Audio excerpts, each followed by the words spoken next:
বিমান বাহিনীতে আসলে কি ঘটেছে, প্লাস হচ্ছে সেনাবাহিনী কেন বেরাকে ফেরত যাচ্ছে না? ইন্ডিয়ান একটা পত্রিকায় এটা নিউজ হয়েছে। আর এটি যে শুধু আন্তর্জাতিকভাবে একটা পত্রিকায় নিউজ হয়েছে বিষয়টা সেরকম নয়। যেদিন নিউজ হয়েছে তার আগের দিন বৈষম্য বিরোধী ছাত্র আন্দোলনের অফিসিয়াল পেজে একটা স্ট্যাটাস লেখা হয় যে বিমান বাহিনীতে আসলে কি হচ্ছে, শঙ্কার বিষয়, প্রশ্নবোধক চিহ্ন দিয়ে। এই যে বিমান বাহিনীর বিষয়ে দেশের অভ্যন্তরে একটি জুলাই আগস্টের ষড়যন্ত্রকারীদের শক্তি বৈষম্য বিরোধী ছাত্র আন্দোলন, তারা একটা স্ট্যাটাস লেখে। এবং আমরা জানি যে বৈষম্য বিরোধী ছাত্র আন্দোলন পুরো আন্দোলনের প্রক্রিয়াতেই তারা সেনাবাহিনী কর্তৃক তারা ব্যাকড ছিল, তাদেরকে সহায়তা করা হচ্ছিল। এবং 4 তারিখে অফিসিয়ালি তাদেরকে জানিয়ে দেওয়া হয় যে তোমরা প্রস্তুত হও। এবং 5 তারিখে যেখানে ঢাকার চারপাশে লকডাউন, সেখানে তাদেরকে ঢাকায় ঢুকতে দেওয়ার জন্য মাইকিং পর্যন্ত করা হয় যে ঢাকাতে কোনো কারফিউ নাই, যার ফলে মানুষ ঢুকে আসে এবং যা যা ঘটেছে 5 আগস্ট আমরা দেখেছি। এখন এই বৈষম্য বিরোধী ছাত্র আন্দোলন যখন নাকি বিমান বাহিনীর একটি অভ্যন্তরীণ বিষয় নিয়ে কিছু একটা চলছে এ ব্যাপারে লেখে, আবার আন্তর্জাতিক একটি পত্রিকাতে এটি সংবাদ হয়, তখন আমরা ধরে নিতে পারি যে এটি ন্যূনতম হলেও সঠিক। এখন এটি সঠিক কি সঠিক না, এটি বিচারের জন্য প্রথমত যাদেরকে নিয়ে কথা বলা হলো বিমান বাহিনী, তাদেরকে নিয়ে কথা বললে সেটির ব্যাপারে যদি মতবিরোধ থাকে তাহলে কিন্তু আইএসপিআর একটা বিবৃতি দেয় কিংবা আইএসপিআর এর একটি বক্তব্য আসে। কিন্তু বৈষম্য বিরোধী ছাত্র আন্দোলনের ওই লেখা এবং এই নিউজটা হওয়ার পরে যেহেতু আইএসপিআর কোনো বিবৃতি দেয়নি, কারণ বিষয়টি তাদের ভেতরে অভ্যন্তরে বিমান বাহিনীর অভ্যন্তরে এটি তদন্তাধীন আছে, তদন্ত হচ্ছে, সুতরাং ধরে নিতে পারি এটি সত্য।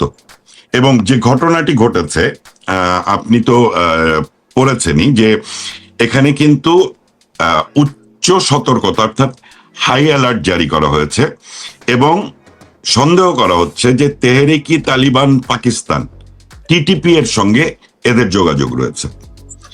এবং এপ্রিলে এই গোয়েন্দা অভিযান চলে এবং গোয়েন্দা অভিযানটা চলে ঢাকা, চট্টগ্রাম, যশোর, গুরুত্বপূর্ণ 3টা জায়গা। আপনাকে এর সঙ্গে আপনাকে মিলাতে হবে ঢাকা হচ্ছে কেন্দ্রীয় ভাবে, সুতরাং কেন্দ্রীয় তো এক ধরনের নিয়ন্ত্রণ থাকতে হবে। কেন যশোর এবং কেন চট্টগ্রাম? চট্টগ্রাম বলতে মূলত কক্সবাজার।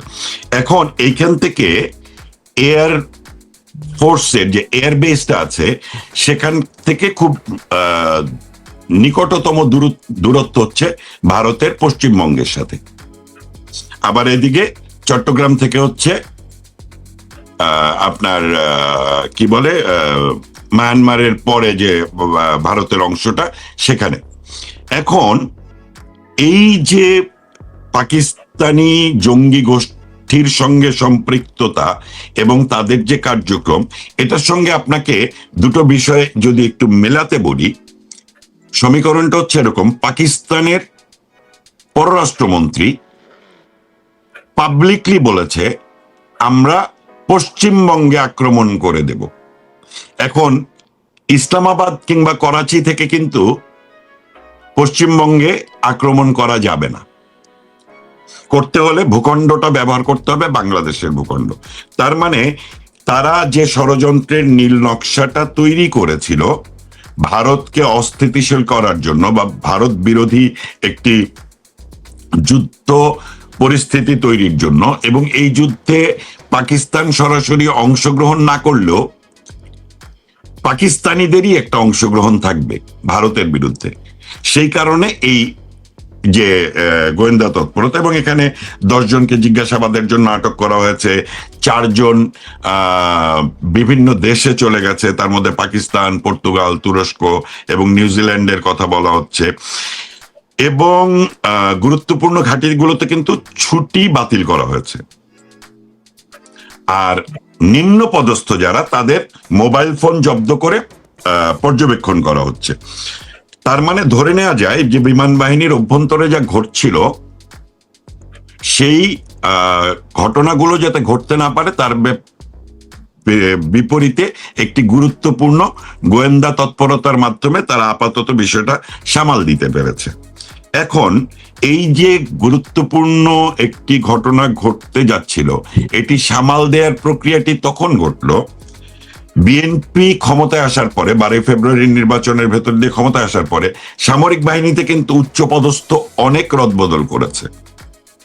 কারণ ইউনূস সরকারের সময়ে 18 মাসে আমরা পাবলিকলি দেখেছি সেনাবাহিনীর অসংখ্য সদস্য কিন্তু পাকিস্তানপন্থী, ইসলামী জঙ্গিবাদী মতাদর্শে বিশ্বাসী, এবং তাদের সঙ্গে গোলাম আজম পুত্রের একটি নিয়মিত যোগাযোগ আছে। শুধু গোলাম আজম পুত্র না, এই যে স্বরাষ্ট্র উপদেষ্টা ছিল জাহাঙ্গীর আলম, তার যোগাযোগ ছিল।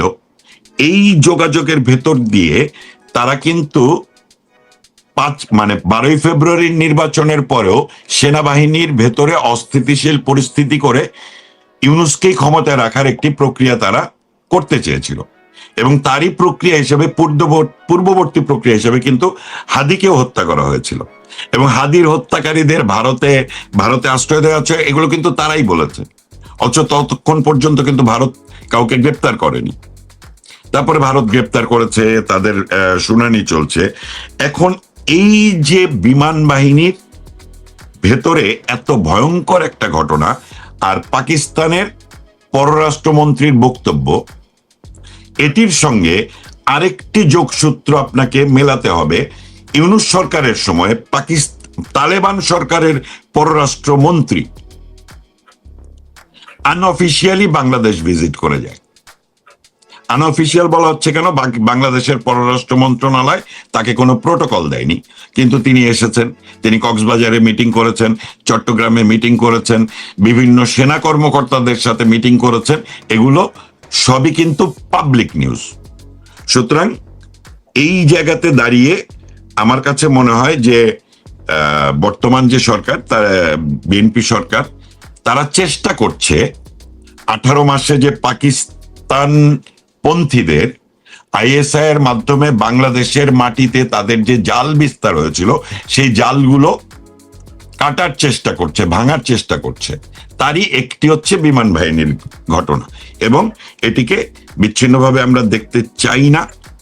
কারণ হচ্ছে আপনাকে আমাদের এটিও ভুলে গেলে চলবে না যে বৈষম্য বিরোধী ছাত্র আন্দোলনের প্রথম সারির নেতারা ডিজিএফআই এর অফিস গুড়িয়ে দেওয়ার কথা বলেছিল, ক্যান্টনমেন্ট গুড়িয়ে দেওয়ার কথা বলেছিল। এটিতে একটি শক্তি ছিল তাদের কাছে, এবং সেই শক্তিটি কিন্তু দেশীয় কোনো অস্ত্র দিয়ে লড়াইয়ের শক্তি না। একটি সেনাবাহিনীর বিরুদ্ধে লড়াইয়ের জন্য যে সামরিক সরঞ্জাম দরকার, সেই সামরিক সরঞ্জামগুলো বাংলাদেশে মজুদ আছে, লুট হওয়া অস্ত্রগুলো মজুদ আছে, সেগুলো দিয়েই তার মানে বাংলাদেশকে পুরোপুরি দখল করার প্রক্রিয়ার যে পাকিস্তানিদের যে ষড়যন্ত্র, যেটি মার্কিন ষড়যন্ত্রের নীল নকশার অংশ, সেখানে পাকিস্তান অংশ এখনো সক্রিয় আছে। এটি বিমান বাহিনীর ঘটনাটা আমাদেরকে মনে করিয়ে দেয়, এবং সেখানে সুস্পষ্টভাবে এটি আমরা বলতে পারি যে বর্তমানে যে বিএনপি সরকার ক্ষমতায় আছে, তারা জামাতের সঙ্গে সংসদের ভিতরে বাইরে একটি লড়াইয়ের নাটক যেমন করছে, আবার বাংলাদেশের মাটিতে এখনো জামাতে ইসলামী বিরোধী দল হওয়ার পরেও জনগণের সঙ্গে সম্পৃক্ততা থাকুক না থাকুক, ফাইটিং ফোর্স হিসেবে জামাত অনেক বেশি স্ট্রং, এবং তারা বাংলাদেশের যে কোনো প্রশাসনিক কাঠামোর বিরুদ্ধেও লড়াই করতে পারে।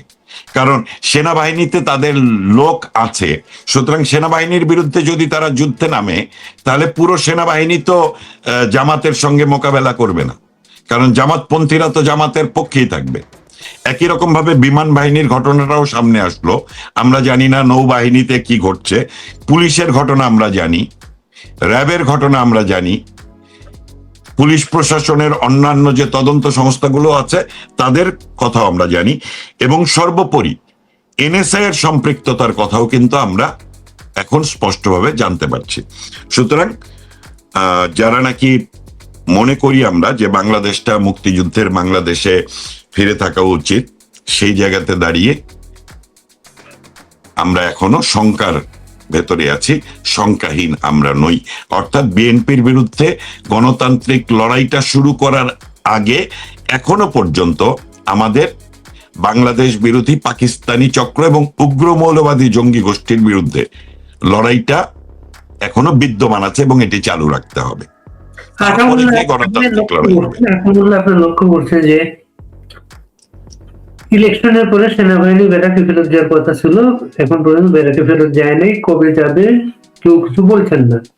সেনাবাহিনী প্রধান হঠাৎ করে গতকালকে বললেন আমাদের তেল শোধনাগার রিফাইনারি, আমাদের মাত্র একটা রিফাইনারি, রিফাইনারি করা হয় নাই, এটা খুবই দুর্ভাগ্যজনক।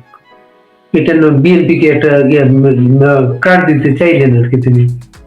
আর আরেকটা খুব লক্ষণীয় যেটা, প্রাইম মিনিস্টার হাতে প্রতিরক্ষা মন্ত্রণালয় সবসময় থাকে, প্রতিরক্ষা মন্ত্রণালয় দিয়ে রাখা হয়েছে স্বরাষ্ট্রমন্ত্রী আলাউদ্দিনের কাছে, প্রাইম মিনিস্টার অফিসের দায়িত্ব দিয়ে রাখা হয়েছে বিএনপি মির্জা ফখরুল ইসলামের কাছে।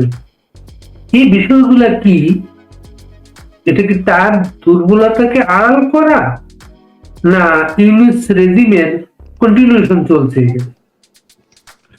আচ্ছা, প্রথমে সেনাবাহিনীর প্রসঙ্গটাতে আসি, যেটা আপনি বললেন যে সেনাবাহিনী এখনো মাঠে। আচ্ছা, সেনাবাহিনী এখনো মাঠে আছে কিন্তু 18 জুলাই থেকে, তাই তো?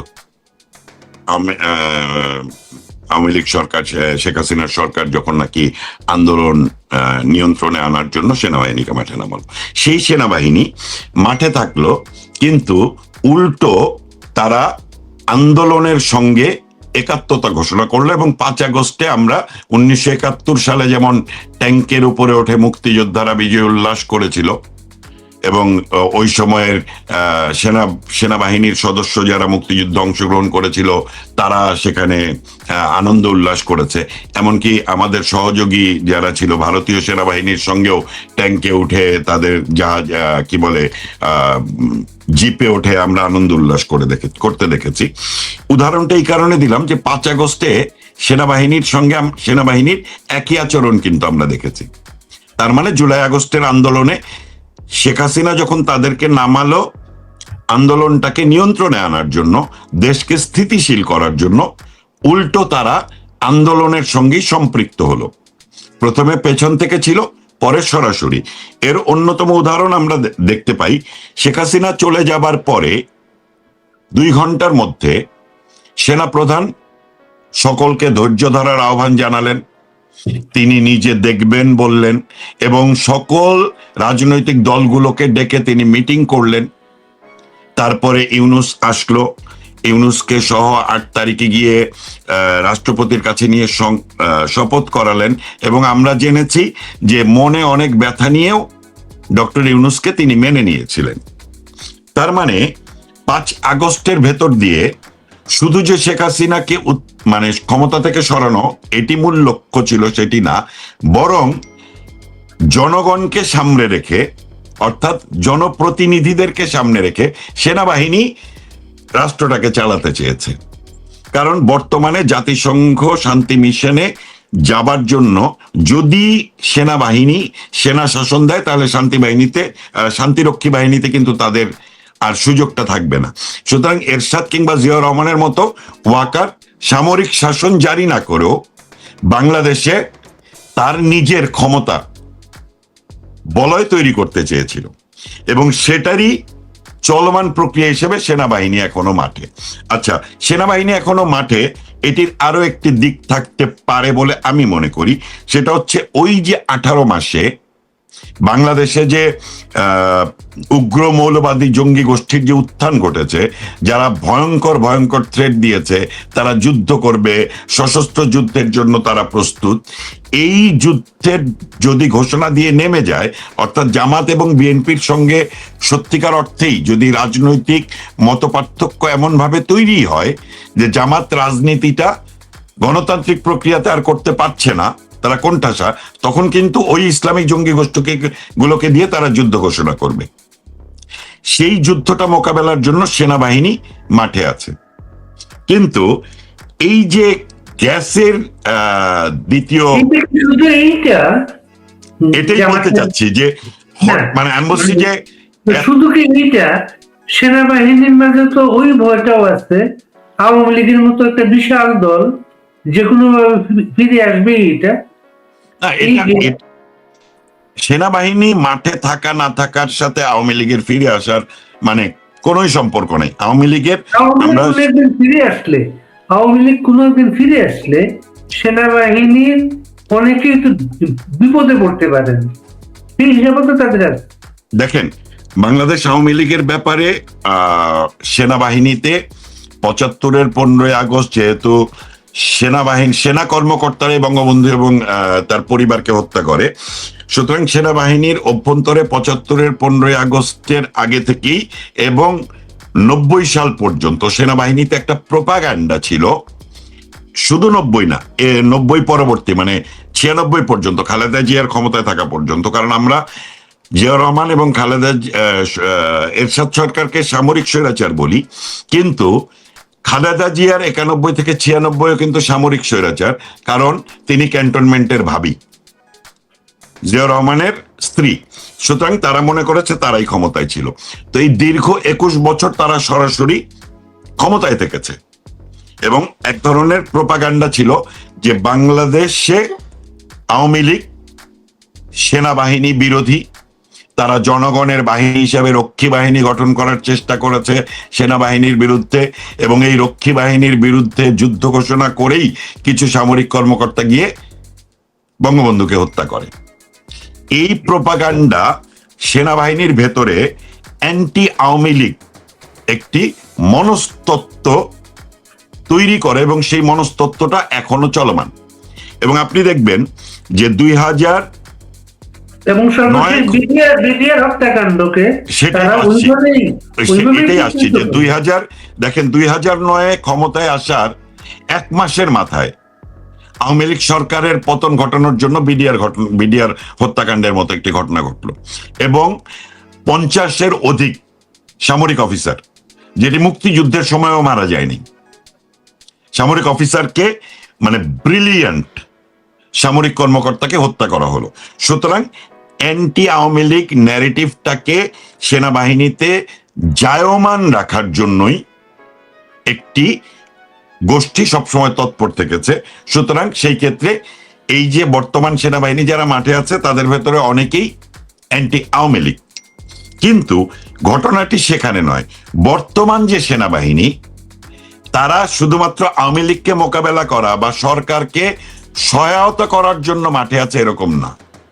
সুস্পষ্টভাবে 21 বছর যেমন বাংলাদেশে সেনা শাসন ছিল, এই ইউনূসের 18 মাসেও তুলনামূলকভাবে কম বেশি সেনাবাহিনীই ছিল ক্ষমতায় কিংবা ক্ষমতার পেছনে। 1/11-এর সময়ে 2 বছর সেনাবাহিনী ছিল ক্ষমতায় কিংবা ক্ষমতার পেছনে।